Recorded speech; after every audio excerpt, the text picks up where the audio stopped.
قائد کا خواب، دادا اور دل دادا، انشے سیریل، 51واں انشا۔ شارق علی۔ میریٹ کی لابی میں پروفیسر رسل منتظر تھے۔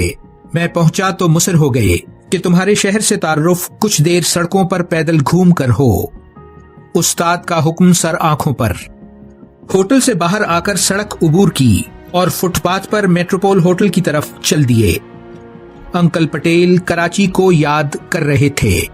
بولے، فریر ہال کی عمارت دیکھی تو بولے پہلے لمبا سا چکر لگا لیا جائے اور آخر میں کچھ وقت یہاں بھی۔ سندھ کلب کے گیٹ سے گزر کر میٹروپول پہنچے اور وہاں سے مہران ہوٹل کی جانب چلے۔ قائد اعظم ہاؤس کی عمارت کے سامنے ذرا دیر کو رک گئے۔ پیلے پتھروں سے بنے کشادہ در و دیوار اور برطانوی طرز تعمیر بہت نمایاں، سامنے سرسبز لان اور خوشنما درخت۔ میں نے کہا، اس عمارت اور درختوں کے پاس سے گزروں تو قائد کا خواب اور ان کی سوچ ہواؤں کی تازگی بن کر وجود سے ٹکراتی ہے۔ وہ ایک ایسے وطن کا قیام چاہتے تھے جس میں رزق حلال، چادر اور چار دیواری کا احترام اور مساوات سب کو میسر ہو، تشدد، بدسلوکی، جہالت اور نفرت سے تحفظ سب کو حاصل ہو، نسل، مذہب اور زبان کی تفریق کے بغیر۔ بے لوث محبت اور باہمی احترام کا یہ خواب نہ جانے کب شرمندہ تعبیر ہوگا۔ پروفیسر بولے، دلوں پر حکمرانی کا گر جاننے والے ایک جیسے خواب دیکھتے ہیں۔ ایران کے عظیم بادشاہ سائرس نے 539 قبل مسیح میں قدیم شہر بیبیلون فتح کیا تو انسانی تاریخ میں پہلی بار ایسے اقدامات کیے جو آنے والی انسانی تہذیب کے لیے انقلاب آفرین ثابت ہوئے۔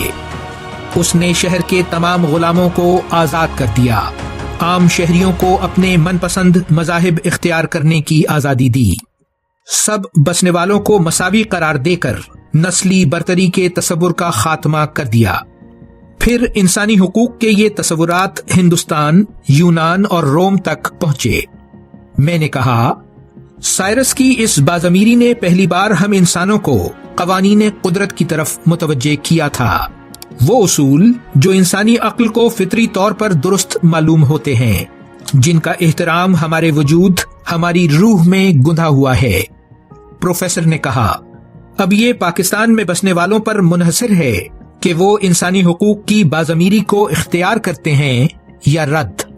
یہ تو اب قانون سازوں کی ثوابدید پر ہے کہ وہ آئین پاکستان کو عالمی انسانی حقوق سے ہم آہنگ بناتے ہیں یا نہیں۔